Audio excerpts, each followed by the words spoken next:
Before Kate Middleton walked down the aisle with the prince of her dreams, this Bali wedding of an Australian prince and a simple Indonesian actress was the talk of the town. Back in 2010, the unexpected and bizarre union took place in front of 2,500 guests, despite the cultural and financial differences of the duo, strengthening people's belief in the magic of true love. Now, it's been 14 years since they tied the knot, so let's take a look back at how they were able to hold their marriage together despite their differences. When we think of Bali, the first thing that comes to mind is a wonderful vacation city where you can kick back, relax, and just forget all of your problems. However, Bali is more than that. It's a province of Indonesia and the westernmost of the Lesser Sunda Islands. And as we all know, it is also Indonesia's main tourist destination. It might be a bit confusing, but the royalty in Bali is a little different from what we're used to.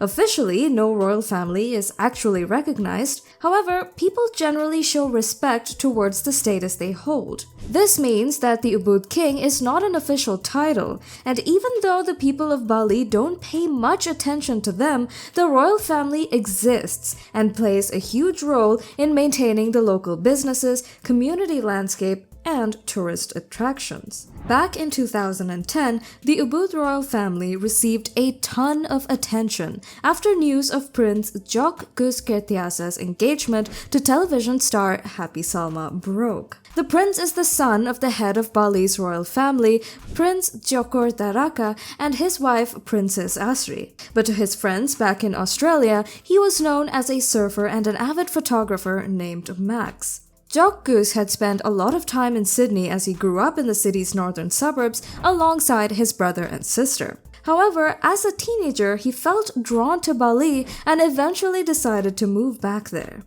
It turned out to be a good decision as it was here that he met a woman who would later become his wife. Her name was Happy Salma, and she was one of Indonesia's most beloved TV stars. The duo had initially met through a mutual friend while on the surfing beaches in Bali's south during Happy's holiday with friends. Shortly, they began a relationship as just friends, but as time went on, they noticed feelings had begun to brew between them, especially because they had shared similar interests like reading and enjoying literature. Slowly, Happy began to notice that beneath the prince's cold and nonchalant exterior, he was actually a gem. Eventually, they began a relationship that lasted about 3.5 years before they finally made a move to get married. First, they had to inform their parents about their relationship and hoped they would bless the union. You see, as much as the couple loved each other, they were both from very different cultural and religious backgrounds. In the whole of Indonesia, Bali is the only Hindu-majority province, with 86.9% of the population adhering to Balinese Hinduism. Happy, on the other hand, was raised in a predominantly Muslim society. While this might seem like not much of a problem to some people, for Indonesians, however, it happens to be a pretty big deal. To most locals, a home isn't meant to have two religions. Instead, it's usually advised that one partner renounces their religion and takes on that of the other to foster peace in the home. And Happy's parents weren't too keen on her leaving Islam for Hinduism. The prince's parents, on the other hand, weren't too shocked about their son's choice of a bride. To them, it seemed like a repetition of history, except this time around, the bride was Indonesian and not from faraway Australia. You see, Jok Gus's mother wasn't always Balinese. She was once a 23-year-old kindergarten teacher from Sydney with a degree in child psychology who had simply come to Bali on vacation. While there, she met and fell in love with the local children's director who turned out to be the prince at the time. Following their marriage, the new princess changed her name from Jane Gillespie to Asri, a name that means perfect. And since the wedding in 1978, the couple has remained happily married with 3 children.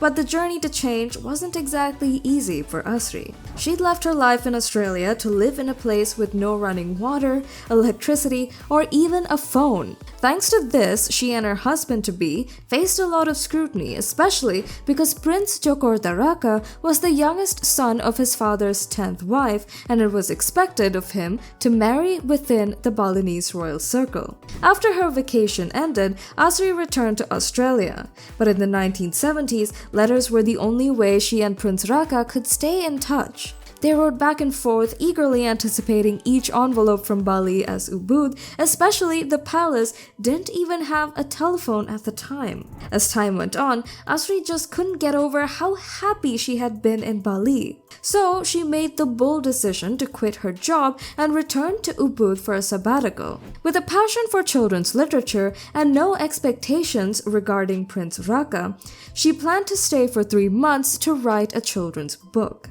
At the time of her return, 6 months had passed since they last saw each other, and she didn't want to get her hopes up. However, surprisingly, Prince Raka came straight over to her, and it was almost as if they had never been apart. To Asri, their connection was more than a fleeting romance, and as soon as the prince proposed, she eagerly accepted, ready to begin a life with her love. Unfortunately, Asri's Australian passport was taken from her, and she even had to be cleared by Interpol before they were allowed to get married. But at least she was happy with her decision. Although the couple's love was so strong that it was able to withstand these trying times, for Asri, joining the Balinese royal family came with challenges. The family preferred their members to marry within their ranks and religion, and since Asri wasn't from royalty, the best she could do was convert to Hinduism and pass the background checks. Soon she became Princess Jero Asri Kirtiasa,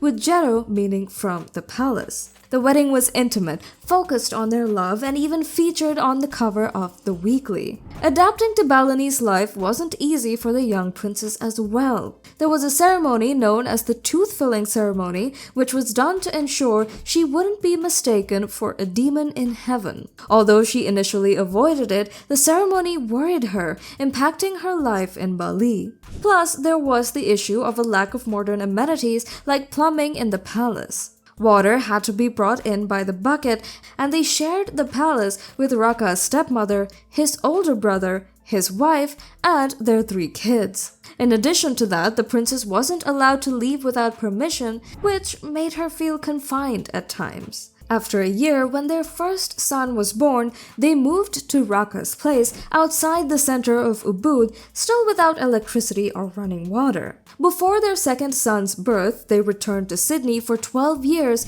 wanting their children to experience both Balinese and Australian cultures. They were blessed with a daughter in Sydney.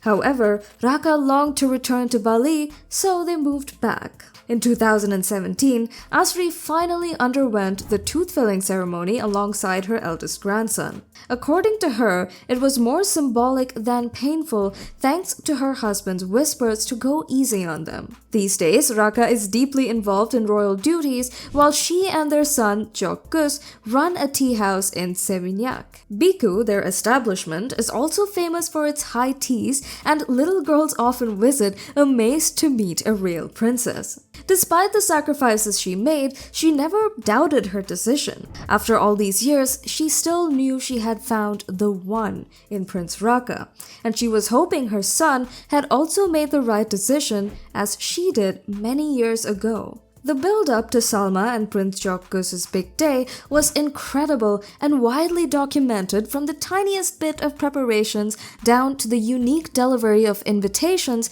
via food instead of paper. Over 2,500 guests, including high priests, diplomats, and Asri's hairdresser, attended the day-long event. The ceremony saw the couple adhering to tradition by completing their fertility rites of passage. They also carried offerings while walking in a circle, with Prince Jokkus mockingly whipping his new bride. Happy, donning a 3-kilogram archaic gold headdress, sat on a coconut, while Kyrthiasa was paraded with the royal family sword. Interestingly, at the time, Happy was significantly richer than the royal family, and the bulk of the wedding bills fell on her shoulders. 14 years later, the couple have 2 children and own a string of businesses that cater to tourists and locals alike in Bali. Happy remains active in her acting career and even won an award for the Best Supporting Actress at the Oscars equivalent in Indonesia. Let us know what you think about this love story in the comment section below.